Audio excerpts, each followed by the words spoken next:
Եվ իր գահավիժող ռեյտինգը ինքը փորձում է ինչ-ինչ տարբեր մանիպուլյացիաներով, կեղծ սոցհարցումների, այսպես ասած, իմիտացիա ստեղծելով, փորձում է ժողովրդի աչքին թոս փչել, հիմա էլ թիվը հայտարարում 65%։ Այն որ ասում է ձյուն գա գլխիդ 65%, դու երազում կտեսնես։ Ինչ 65%-ի մասին է խոսքը, սիրելի հայրենակիցներ։ Նպատակը մեկն է։ Սրա նպատակը մեկն է, սիրելի հայրենակիցներ։ Ապաթիայի մթնոլորտ ստեղծել, մեր հայրենակիցներին մոտ հուսահատություն սերմանել, որպեսզի չմասնակցեն ընտրական process-ներին։ Եվ իմ կոչն է, սիրելի հայրենակիցներ, ձեր քվեն վճռորոշալ լինելու, ձեր ակտիվ մասնակցությամբ, ձեր քվեն տալով ընդդիմադիր բևեռներին, դուք կարող եք բեկել իրավիճակը։ Ձեր ընտրությունից է կախված մեր հայրենիքի լինելիությունը եւ հետագա ճակատագիրը։ Եվ այս մարդը չի ուզում, որ մեր հայրենակիցները ակտիվ մասնակցեն ընտրություններին։ Այս ուժը չի ուզում, որովհետեւ շատ լավ գիտի,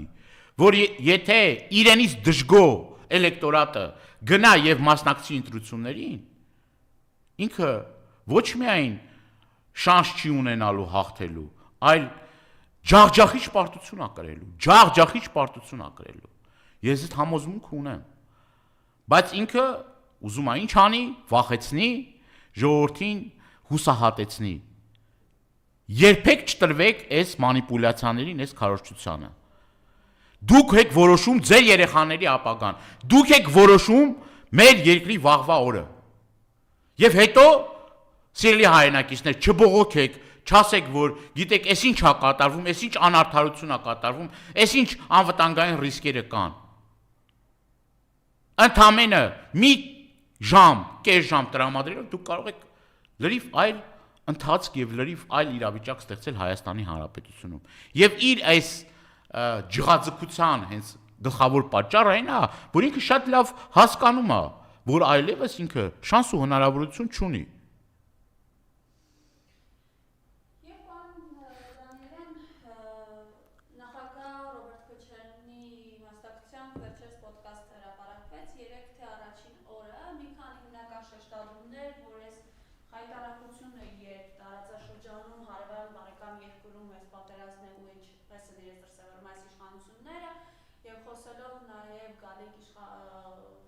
Ընտրությունների մասին նախագահը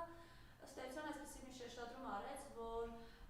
այս տարիների ընթացքում ձեր պայքարի, իր թիմի պայքարի շնորհիվ բավականին մաշեցվել է Նիկոլ Փաշինյանի ռեյտինգը, ինչի շնորհիվ նաև, այսպես ասենք, 5-6 ուժերի համար, առնվազն քաղաքական ուժերի համար, այսպես դաշտ է մաքրվել, նաև նախագահը շեշտեց, որ սեփական, այսպես ասենք, մաշեցման գնով է թեկուզ այս ամեն ինչը արվել։ Խնդրեմ այս մասով ձեր տեսակետը եւ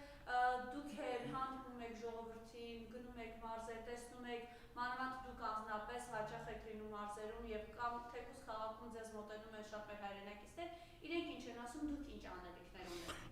Տեսեք, շատ կարևոր հարցեր եք տալիս, բայց այդ հարցերը մի քանի մասի բաժանենք։ Առաջինը ինչ է ասում նախագահ Քոչարյանը։ Քոչարյանը հետեւյալն է ասում, որ այս իրավիճակում դուք պերաշկի կուկուրուս փարթի անելու իրավունքը չունեք եւ ինչն է նաեւ մեսիջը, որ ինչն է մեսիջը, սիրելի հայրենակիցներ, որ ժամանակին, երբ որ տարածաշրջանում եղել են խնդիրներ, խնդիրներ են եղել, իրավիճակ է ստեղծվել որոշակի առումով պայթունավտանգ իրավիճակ է ստեղծվել, նախագահ Քոչարյանի կառավարման ժամանակահատվածում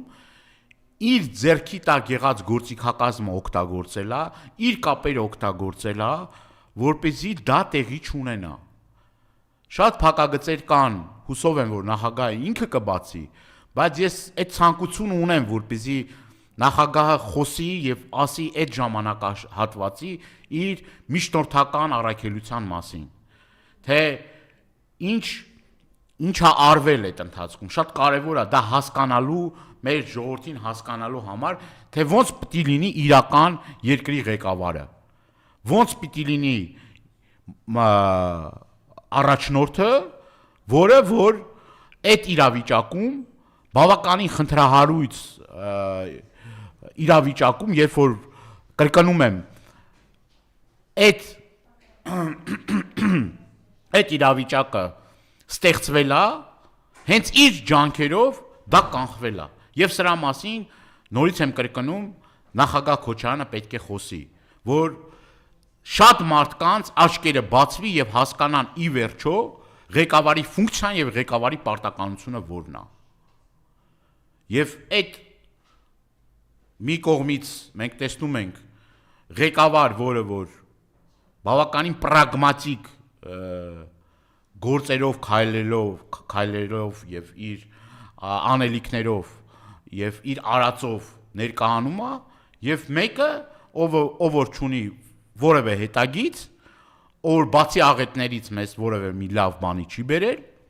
եւ այս պարագայում գլուխները կողել են ավազների մեջ, որ ցույց տան, որ ոչ մի բան չի կատարվում, ոչ մի խնդիր չկա, ոչ մի խնդրեմ չկա։ Դա նույնն է, երբ որ կրկնում եմ, քու հարևանի տունը խնդիր կա, խնդրեմ կա եւ դու որպես հարևան, որպես բարեկամ որևէ մի ձևով քեզ հետաքրքիր չի եւ որևէ մի քայլ չես ձեռնարկում, կրկնում եմ, ասում են լավ կապեր ունենք, բայց իբր թե ձեր այդ լավ կապերը ինչի՞ չեք օգտագործում, եթե լավ կապեր ունեք, եթե դուք ինքնիշխան եք ձեր ասելով, ինչի՞ չեք օգտագործում։ Սա է տարբերությունը։ Ինչ վերաբերվում է ձեր հաջորդ հարցին, թե ինչա, մենք շատ ակտիվ հանդիպումներ ենք ունենում մեր հայրենակիցների հետ, պարբերաբար մարզային այցելություններ են կատարում եւ մեր հայրենակիցները ունեն եւ սոցիալական իրավիճակի հետ կապված բավական լուրջ մտահոգություններ։ Մենք տեսնում ենք, որ նույն մարզերում մեր մարզաբնակ մեր հայրենակիցները տեղում աշխատանք չունենալու պարագայում ստիպված են լինում, գյուղերն են դատարկվում, քաղաքներն են դատարկվում եւ այդ միգրացիան աշխատուժի արտահոսքը տեղի ունենում եւ շատ ցավալի մի պատկեր է, այսինքն երիտասարդները աշխատատեղերի հետ կապված խնդիրներ ունեն, անվտանգության հետ կապված բավականին լրջագույն խնդիրներ կա։ Վերջերս նաեւ հրապարակվեց մի պատկեր, մի այսպես ասած տեսանյութ նաեւ, որտեղ որ ցույց էին տալիս, թե ինչ է կատարվում Հայաստանի Հանրապետության սահմաններում։ Ադրբեջանը իր պաշտպանական շերտերը ավելացնում է, Ադրբեջանը իր դիրքային բարելավումները անում է, անընդհատ մենք նման երևույթների ականատես ենք լինում, եւ սա նույնպես մտահոգում է մեր հայրենակիցներին, այսինքն անվտանգային հարցը չափազանց մտահոգիչ է մեր հայրենակիցների համար։ Նաեւ վախի մթնոլորտի մասին եմ ուզում խոսել, սիրելի հայրենակիցներ ջան, այն կազմակերպությունները, այն չինովնիկները, որոնք որ կփորձեն որևէ մի կերպ ձեզ պահել վախի մթնոլորտի մեջ, դուք գիտեք, որ ես իմ կոնտակտները կան իմ Facebook-յան էջի վրա, խնդրում եմ ահազանգեք, ասեք եւ այդ մարդիկ իրենց համապատասխան օրենքով հասանելիք բաժին կարժանանան։ Օրենքով նախատեսված բոլոր գործիքակազմերը պետք է կիրառվեն հենց այդ մարդկանց նկատմամբ։ Ձեզ որևէ մեկը ձեր խոսքի վրա բռնանալու, ձեզ աշխատանքից ազատելու ձեր քաղաքական հայացքների համար իրավունքը չունի։ Եվ այդ մարդիկ կրելու են պատասխանատվություն օրենքի առջև։ Ես գիտեմ, որ հատկապես մարզերում փորձում են այդ վախի մթնոլորտը ստեղծել Եվ այդ առումով նաև կիսվեցի նաև իմ տպավորություններով, բայց ես համոզված եմ, որ մենք իրար հետ շատ կարևոր գործ ունենք անելու, մենք միասին այս մի քանի ամիսների ընթացքում պետք է անենք առավելագույնը, որպեսզի կարողանանք այս իրավիճակից մեր երկիրը հանել, այս աղքատության ճիրաներից, այս անպատասխանատվությունից, այս բարդակից մենք կարողանանք ի վերջո դուրս գանք, որովհետև ստեղծվել է մի իրավիճակ, որ այսպես շարունակվելու պարագայում մենք լրջագույն խնդիրների առջև ենք բախվել եւ շարունակվելու է այդ խնդիրները ավելի խորանալ։ Երևի թե այսքանը, եթե ինչ որ հարց կա, խնդրեմ ինչ որ հարց բաց մնաց, ես եմ շնորհակալ։